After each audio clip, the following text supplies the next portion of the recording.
Shalom, sahabat penyuluh, dimanapun saat ini Bapak Ibu Saudara berada. Salam jumpa kembali dengan saya, Agus Widodo. Kita berjumpa kembali saat ini di dalam penyuluhan agama Kristen. Hari ini tanggal 9 Agustus 2020. Puji nama Tuhan, senang sekali bisa bertemu dengan Bapak Ibu Saudara, walaupun dalam suasana yang tidak memungkinkan untuk kita bertemu, tetapi melalui media Zoom ini, saya yakin juga ini adalah media yang dipakai oleh Tuhan, yang disediakan oleh Allah kita, sehingga tetap di masa-masa seperti sekarang ini kita masih bisa belajar firman Tuhan. Puji nama Tuhan. Bapak Ibu Saudara yang saya kasih dalam Tuhan Yesus Kristus, saya akan mengajak Bapak Ibu Saudara untuk melihat satu perikop Alkitab di dalam Alkitab. Satu perikop yaitu di dalam Maleakhi pasal 1 ayat yang ke-1 sampai 5. Saya akan memberikan judul renungan pada saat ini adalah Allah mengasihi Israel. Allah mengasihi Israel. Puji Tuhan. Bapak Ibu Saudara yang saya kasihi, ketika saya dan kita semua mempelajari kitab nabi-nabi kecil dalam Alkitab, di dalam Perjanjian Lama, maka kita dapat melihat secara umum bahwa latar belakang munculnya nabi-nabi ini di tengah bangsa Israel disebabkan oleh dosa bangsa itu yang terjadi secara terus-menerus. Bahkan dimulai dari zaman Allah membawa mereka keluar dari Mesir, bangsa ini tetap memberontak kepada Allah dengan ketidaktaatan mereka, dengan berpaling menyembah berhala, sampai akhirnya mereka dihukum Allah dengan masuk ke dalam pembuangan di Babel. Mendekati masa di mana mereka akan dibuang ke Babel, maka Allah memakai nabi-nabi yang digolongkan dalam Alkitab, yaitu nabi-nabi besar yang disebut dengan Yesaya, Yeremia, Yehezkiel, Daniel. Allah memakai nabi-nabi besar itu untuk menyatakan kebesaran Allah yang akan menghukum mereka dengan meruntuhnya Yerusalem dan bait Allah yang mereka senantiasa banggakan. Tetapi itu pun tidak digubris oleh umat Allah pada waktu itu, ya. Penghukuman itu datang dan bahkan bangsa itu masuk ke dalam pembuangan di Babel selama 70 tahun. Di tengah murka Allah yang besar itu, Allah tetap mengasihi umat pilihannya dengan menjanjikan keselamatan dan pemulihan.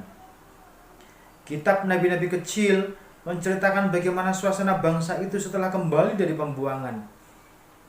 Khusus kitab Maleakhi, Bapak Ibu Saudara, Allah menyatakan kasih-Nya yang besar kepada keturunan Yakub ini. Dan dengan kasih yang sama, Allah menegur mereka untuk bertobat dan kembali menyembah Allah dengan benar.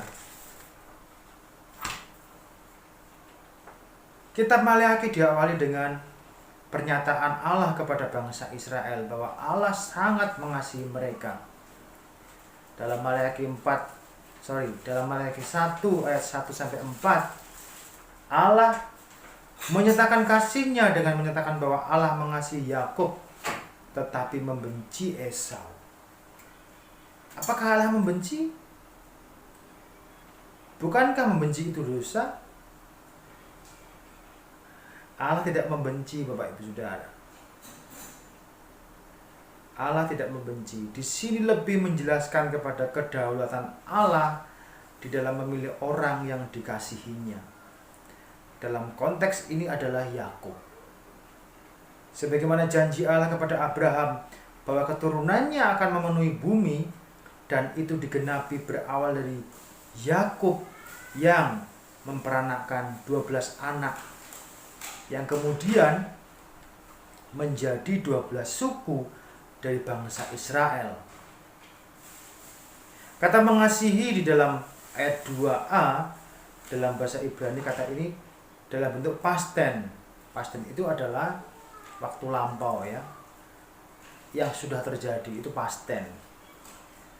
Di sini jelas bahwa Allah mengasihi Yakub bukan pada saat bangsa Israel hidup di zaman nabi-nabi ini, tetapi sudah dari jauh sebelumnya Allah sudah mengasihi mereka, atau lebih tepatnya Allah sudah memilih bangsa ini. Ya. Terjemahan NIV menulis dengan kalimat, NIV New International Version menulis dengan kalimat I have loved you, yang artinya aku telah mengasihi engkau. Dari konteks yang kita pelajari sekarang, kita akan pelajari dan akan renungan bersama bagaimana cara Allah menyatakan kasih-Nya kepada bangsa Israel. Bagaimana, seperti apa Allah menyatakan kasih-Nya kepada bangsa Israel. Yang pertama, Bapak Ibu Saudara, Allah menyatakan bahwa Dia adalah Allah yang tidak berubah. Saya ulangi lagi, Allah menyatakan diri bahwa Allah tidak pernah berubah. Sangat jelas Allah menyatakan dirinya bahwa Dia tidak pernah berubah. Dia tidak berubah. Allah yang mengasihi Yakub adalah Allah yang sama yang mengasihi bangsa Israel yang hidup setelah kembali dari pembuangan dari Babel. Allah mempertegas kesetiaannya untuk mengasihi umat Israel karena keadaan pasca pembuangan sangat membuat bangsa itu menderita. Janji Allah dari nabi-nabi sebelum Maleaki seakan-akan hanya isapan jempol alias berita kosong. Keadaan itu, Bapak Ibu Saudara, membuat bangsa Israel putus asa dan kehilangan harapan. Tetapi Allah melalui utusannya yang disebut Maleaki mengingatkan kembali bangsa Israel bahwa Allah tidak berubah di dalam kasih-Nya dan akan menepati janji-janjinya. Puji Tuhan. Terkadang, Bapak Ibu Saudara, masalah hidup dan penderitaan di dalam kehidupan kita itu pastinya berbeda-beda ya. Masalah kehidupan terkadang membuat iman kita bisa digoyahkan. Terkadang masalah atau percobaan itu bisa membuat iman kita sedikit kendor walaupun tidak hilang. Ada juga yang membuat harapan kita kepada Allah menjadi luntur. Padahal Bapak Ibu Saudara, Dia adalah Allah yang tidak berdusta, yang selalu menepati janji-Nya. Itulah kebesaran Allah kita. Puji Tuhan. Kemudian poin yang kedua, Allah menegur Israel. Di dalam pasal yang kedua ayat 1-9. Dengan kasih-Nya yang tidak berubah itu, dengan kasih Allah yang tidak berubah itu, Allah menegur bangsa Israel, khususnya para imam yang melayani Allah dalam rumah Tuhan. Allah terlebih dahulu menegur para imam karena mereka yang tugasnya adalah sebagai pengantara antara Allah dan bangsa Israel. Mereka yang sendiri yang pertama ditegur oleh Allah.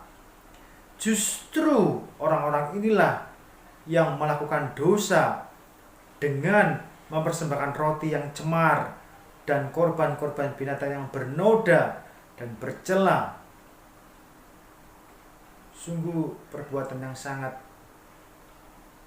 tidak masuk akal. Allah mengingatkan para imam supaya bertobat. Allah mengkoreksi, memperbaiki pertama-tama orang yang tinggal di dalam rumah Tuhan. Ini koreksi buat kita ya. Allah di dalam kasih-Nya terkandung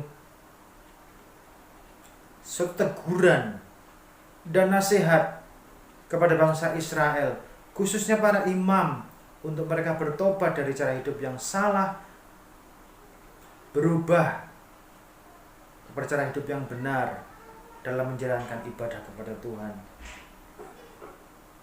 Allah kita itu Allah yang penuh kasih, tetapi juga Allah yang tidak kompromi dengan dosa dan pelanggaran. Seringkali manusia lupa, manusia hanya menekankan Allah itu kasih, tapi lupa bahwa Allah itu juga menegur. Kemudian yang ketiga, Bapak Ibu Saudara, Allah menghukum bangsa Edom yang adalah keturunan dari Esau.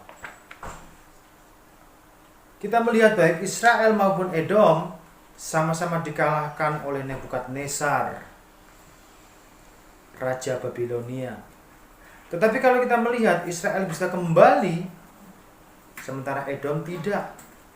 Edom mempunyai kepercayaan kepada diri sendiri, ayat yang keempat-a. Dan mereka yakin bahwa mereka bisa bangun dari kejatuhan mereka. Tetapi Tuhan berkata bahwa itu tak mungkin terjadi karena Tuhan akan merobohkan apa yang mereka bangun. Hebat ya.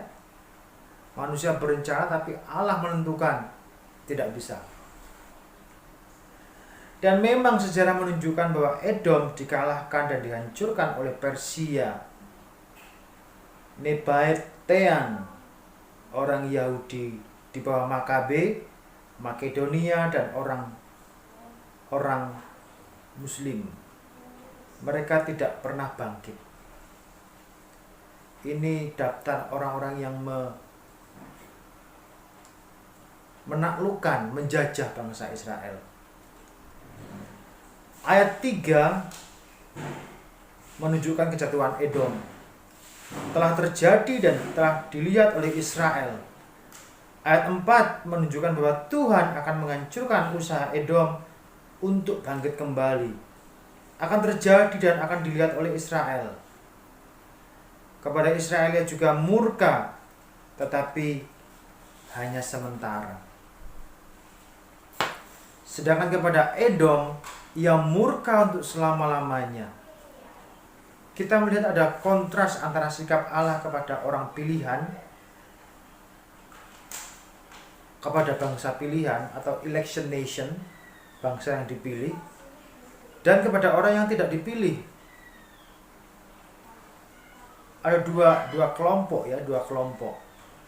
Allah menunjukkan kasihnya dengan keadilannya, menghukum bangsa Edom yang juga adalah musuh besar dari bangsa Israel.